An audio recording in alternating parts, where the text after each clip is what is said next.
For you, I know you've been chasing big opportunities for a long time. To get one like this, what do you think kind of says about where you are in your career? It's all coming together.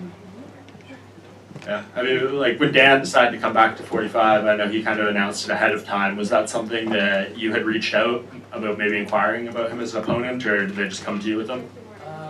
Yeah, we were looking to fight, and we were getting when I was getting over my injury, and so it was coming to February. I kind of thought that was a fight they were going to offer, and I thought about it before they offered it.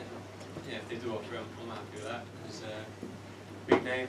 I know he's not ranked at featherweight, but he does good things. So, yeah. What do you kind of expect out of him? He's saying, you know, this is as smooth as a weight cut could go for him. He's firing in all cylinders, things like that. What you would expect him to say, obviously. But do you think he's going to lose anything moving down? Does he gain anything? What do you expect?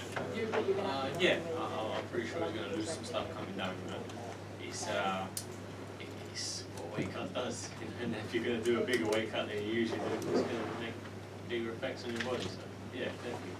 Yeah, and you win this one. I mean, 9-0 in the UFC. That's an extremely rare feat for people to get through. I know there's been, you know, extra issues that prevented you from competing as much as you want to, things like that. But if you're able to, you know, stay healthy through this fight, have this record, what does that kind of say where you fit in this division? Top five talk. You know, if winning, definitely a big name. Main event slot. Yeah, getting that title eliminated picture. That's the man. Do you see anyone in the top 5 in terms of like who makes the most sense? Because I know there's things booked up right now. There's guys injured, coming off losses, etc., etc. Yeah, I do. You want to share? No, focus on Dan Hooker. That's it. Fair enough. Who do you think wins the next title fight though between Volkanovski and Zombie? Volkanovski. I think pretty comfortable too. And I know you're not unfamiliar to the situation you're walking into on Saturday, but I imagine there'll be some extra energy, you know, considering how long it's been and everything. Yeah. Do you do anything to like, you know, kind of physically, mentally prepare for the environment you're going to be in, or because you've done it before, it's not as difficult? No, nothing extra. Just you know, normal stuff. Warm up, breathe, walk out, fight. Thanks, Arnold.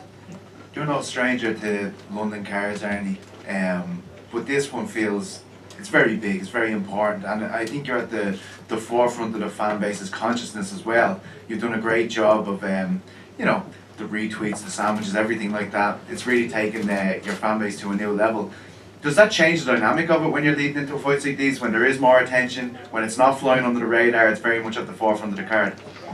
Nah, it changes nothing really. It just, you know, more sponsorship opportunities hopefully, more things like that. But fight-wise, nah, I don't feel no more pressure. There's no, you know, the same old. It's just another fight, and yeah, that's it.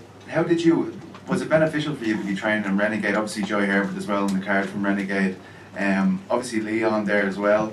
How beneficial was that? I know it's quite a journey for you as well. We've seen the toilet pictures, of course, on the way, the shower pictures even. But how beneficial was it to make that trek and train with those guys? Yeah, it's been great really. They've got some, like you say, Joe Herbert, Leon Edwards, to name a few. Aiden Lee's up there. Some great bodies out there, great sparring partners, and the perfect guys I need for this camp. And been very beneficial. Nice one.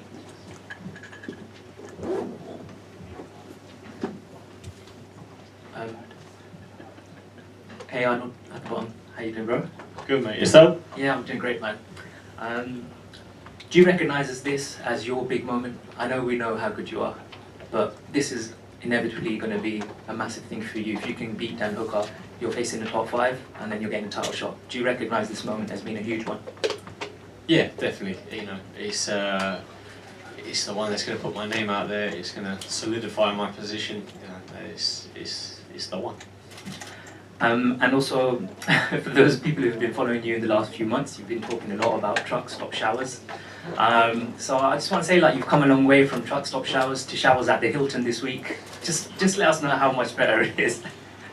Nah, there's something about the truck stop showers that it keeps you humble, keeps you honest, and the Hilton shower, it's not quite the same. You can control the heat, you can control the pressure. The truck stop one, I've got a little button, I press it, it gives you about 10 seconds, press it again, press it again. You don't know if it's going to be hot, you don't know if it's going to be cold. Sometimes it goes really cold, sometimes it burns you, but yeah, it keeps you humble. And just a final one from me. and I really have no shame saying this in front of everyone, but Arnold, you were like the first fighter that allowed me to come out and do some content with you. We spent some time together. We sat in Tesco car park and nearly got kicked out for eating meal deals together. And you're also the first fighter who did the spicy noodle challenge with me. You're a big reason why I might even be here today. So I just want to say a massive thank you. You're a really nice guy. I feel like a lot of people don't know that about you because you're so humble. You don't talk too much, but you're really a great guy. And I absolutely cannot wait to see you fight this weekend. Thank you, man. Happy to see you up it. Arnold, just looking at the fight with, just here at the back, hi. Looking at the fight with Dan Hooker, when you look at his past performances in lightweight, obviously he's been up against some of the very best in that division. What do you think you can expect to see from him on Saturday? I'm expecting to see the featherweight Dan Hooker. How do you think that differs? He's fought there before, and he's done his best work at lightweight, and I'm pretty sure that's where his best work is going to stay. Is there anything when you kind of watch back footage on him, is there anything that stands out to you about him? Anything that you think you need to look out for? He's really tall. Okay. How do you see your hand being raised on Saturday then?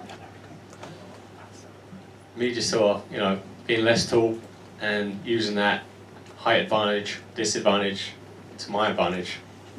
Alright, thank you. Good luck. Arnold, you're speaking about the height difference. Has your nan come to terms with the height difference yet, or is she still concerned about the height difference? No, she's digging deeper. She asked me where he's from, and I said New Zealand. She's like, well, he's not Maori, is he? I hope not, Nan. She's like, oh, okay. But yeah, so she's looking for other avenues now. How difficult is that when you've got family members that are clearly concerned? They may not know the sport, like, a lot of other people know the sport, and is it quite annoying when you've got like family members that clearly care for you, they love you, but they're expressing concerns that you maybe don't need in your head before a big fight? Nah, to be honest, I find it funny. It's when she calls me, and I told my nan likes, she goes down the pub, right? My nan likes a beer. She goes down the pub, and I'll get, like, they're not even fans of mine, but she's told people in the pub that her grandson's in the UFC. And I'm like, oh, that's cool. And the next thing, they're FaceTiming me. I'm like, who the hell is this? And it's my nan in the pub with some random guy, like, there he is. I'm just like, you know, mate? Like, Jesus. They send a text like, oh, I'm here with your nan. Like, can you answer? Yeah, all right. That's a bit weird, but yeah, it happens quite often. But no, it's fun. It's fun. And have you bumped into Dan at all? Because you both seem like, I said this to you the other day, you both such lovely blokes. You seem like you would be mates if you were living closer in another life or something. Have you bumped into him at all in the hotel or anything? Yeah, we had a sit-down chat, but it hasn't been posted yet, so Oh, really? it's a little bit awkward to be fair, but no, it's all right. Fair enough, thanks man. Last week, Michael Bisping gave an interview, and he was asked what fighters from this generation of UK fighters were most likely to become champions, and he pointed to you and Tom Aspinall as like the ones most likely, A, because you're close and he doesn't see many people beating you on your way up. So what's it like when you hear someone that basically just laid the groundwork for this UK MMA scene giving you such high praise? Yeah, I didn't know that, but yeah, that's huge. Like someone like Bisping, every UK fighter growing up, I'm assuming watched him, and if there's anyone with an inspirational career, it's him. So if he's saying good things about me, that means a lot.